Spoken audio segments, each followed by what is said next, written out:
warahmatullahi wabarakatuh. Saya Liana Nawangsari dari Setia Pembangunan Jember, Program Studi Administrasi Bisnis. NIM saya adalah 1758632112121. Ini adalah mata kuliah Sistem Informasi Manajemen. Yang saya akan bahas di sini adalah tentang consumer to consumer atau yang sering kita tahu sebagai C2C. Yang saya akan bahas di sini adalah tentang keuntungan dan kerugiannya. Yang pertama akan saya bahas adalah tentang keuntungan C2C.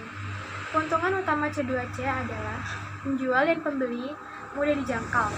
Yang kedua, mudah, praktis, dan tidak memakan banyak waktu untuk digunakan.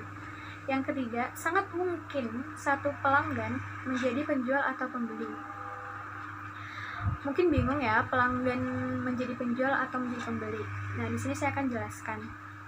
Pelanggan yang menjadi penjual adalah pelanggan yang membeli suatu produk lalu ia menjual kembali.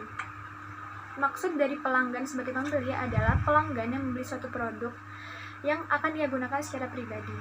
Yang keempat adalah di sini tersedia banyak tautan sosial. Yang kelima adalah dapat berdiskusi dan forum tersedia. Yang selanjutnya adalah kelebihan atau keuntungan C2C bagi pembeli. Yang pertama adalah penurunan harga. Yang kedua, pembeli dapat berinteraksi dengan banyak penjual. Yang ketiga, pembeli dapat mencari produk dengan kriteria tertentu. Sebagai contoh, pembeli dapat memilih penjual terbaik, barang populer, atau penawaran yang berada di daerah pembeli tersebut. Yang keempat, pembeli dapat memilih penawaran terbaik dan penjual akan berkomunikasi dengan pembeli secara langsung tanpa melalui perantara. Yang selanjutnya adalah keuntungan C2C bagi penjual. Yang pertama adalah profitabilitas tinggi karena penjualan langsung. Yang kedua adalah pengurangan biaya overhead. Bagi wirausahawan, ini penting karena ia tidak perlu mengeluarkan biaya untuk fasilitas seperti sewa gedung, perlengkapan kantor, atau pembiayaan gaji. Yang ketiga adalah penjual dapat memperluas jangkauan klien potensial karena C2C tidak hanya mencakup pasar nasional tetapi juga pasar internasional. Yang keempat adalah biaya transaksi yang tidak tinggi. Tentu ini akan menjadi keuntungan terbesar bagi penjual. Yang kelima adalah efisiensi dalam menjual barang pribadi atau unik. Yang selanjutnya adalah kerugian C2C. Kerugian C2C adalah yang pertama adalah 1. C2C dianggap sebagai tempat yang tidak aman untuk melakukan transaksi jual beli karena masih banyak terjadi penipuan dan penipuan. Yang kedua adalah penipu biasanya menggunakan barang populer untuk menyesatkan pembeli. Yang ketiga adalah antara penjual dan pembeli tidak percaya dengan rekan mereka. Yang selanjutnya adalah kerugian C2C bagi pembeli. Yang pertama adalah pembeli tidak bisa memastikan kualitas produk yang ia beli. Pembeli tidak bisa memastikan produk yang ia beli berkualitas tinggi atau sepadan dengan uang yang ia bayarkan. Yang kedua, tidak adanya penjaminan di toko-toko biasa, sehingga jika penjual tidak jujur, maka pembeli tidak akan bisa melawannya. Sangat jarang terjadi pengembalian dana atau refund. Selanjutnya adalah kerugian C2C bagi penjual. Kerugian C2C bagi penjual yaitu penjual tidak bisa menjamin pembayaran.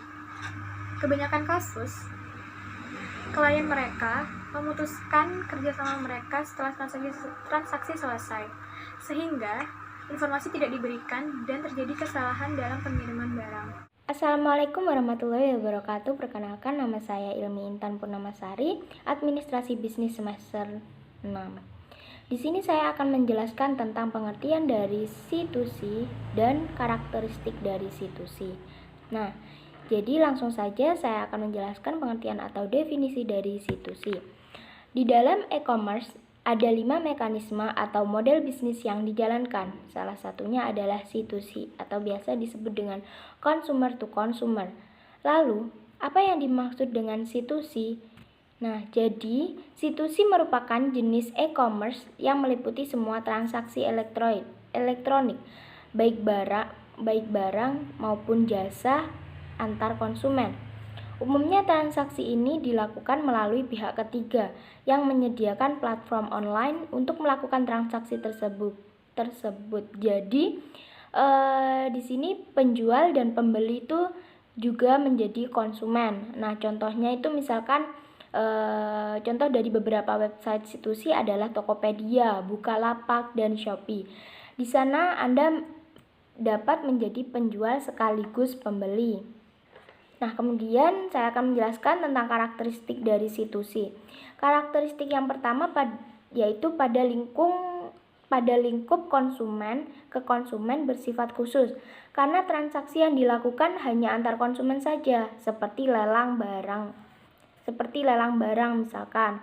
Nah, kemudian yang kedua, internet dijadikan sebagai sarana tukar-menukar informasi tentang produk, harga, kualitas, dan pelayanannya. Nah, kemudian konsumen juga membentuk komunitas pengguna atau penggemar suatu produk, sehingga jika ada ketidakpuasan suatu produk, maka akan segera tersebar luas melalui komunitas tersebut. Kemudian karakteristik yang paling utama dari situsi ini adalah bahwa transaksi dilakukan hanya antar konsumen saja, tidak seperti B2C yang di sana melibatkan perusahaan dalam transaksinya, atau G2C yang di sana melibatkan pemerintah dalam transaksi bisnisnya. Di situsi, Anda dapat membeli dan menjual barang layaknya pasar. Nah, untuk tambahannya saya akan menjelaskan bagaimana platform situsi bekerja. Jadi, platform situsi bekerja itu semuanya sederhana. Vendor menjual produk mereka di situs dan pembeli membeli apa yang mereka inginkan. Situs web situsi mendapat manfaat dari biaya komisi untuk mendaftarkan barang yang biasanya dibayarkan oleh penjual. Transaksi dilakukan melalui sistem pembayaran online seperti PayPal atau kartu kredit. Nah, jadi di sini misalkan Shopee ID. Nah, Shopee ID itu memiliki pembayaran sendiri. Biasanya bisa dilakukan melalui ShopeePay. Kita dapat mengisi ShopeePay tersebut bisa di Indomaret. Dengan gitu kita bisa mudah untuk pengisian ShopeePay. Atau kita bisa membayar suatu produk lewat Alfamart atau Indomaret. Jadi dengan begitu tanpa menggunakan kartu kredit. Nah, kemudian berbicara tentang PayPal, setiap transaksi online dikenakan persentase kecil dari jumlah yang dibayarkan. Bagaimanapun situs web e-commerce hanya perantara dan tidak bertanggung jawab atas kualitas produk, keamanan pembayaran, atau pengembalian uang. Nah, itu saja penjelasan dari saya. Apabila ada kesalahan, saya mohon maaf. Assalamualaikum warahmatullahi wabarakatuh. Assalamualaikum warahmatullahi wabarakatuh. Perkenalkan, nama saya Agus Sudarsono dengan nomor NIM 1758632112117 dengan mata kuliah Sistem Informasi Manajemen dari Sekolah Tinggi Ilmu Administrasi Pembangunan Kabupaten Jember. Kali ini saya akan membahas tentang studi kasus Bukalapak. Bukalapak merupakan salah satu online marketplace yang terkemuka dan merupakan salah satu perusahaan yang bergerak di bidang C2C. Awalnya Bukalapak didirikan oleh Ahmad Zaki pada tahun 2010 yang masih bernama Sweet Media, dan pada tahun 2011 Bukalapak berstatus perseroan terbatas yang dikelola langsung oleh beliau. Setelah berdiri kurang dari setahun, Bukalapak mendapatkan tambahan modal dari Batavia Incubator ditambah lagi dengan Gree Ventures. Bukalapak pun akhirnya memunculkan sebuah aplikasi seluler untuk Android ataupun iOS yang akan memudahkan penggunanya. Hingga Juli 2014, aplikasi tersebut sudah diunduh oleh lebih dari 97.000 pengguna.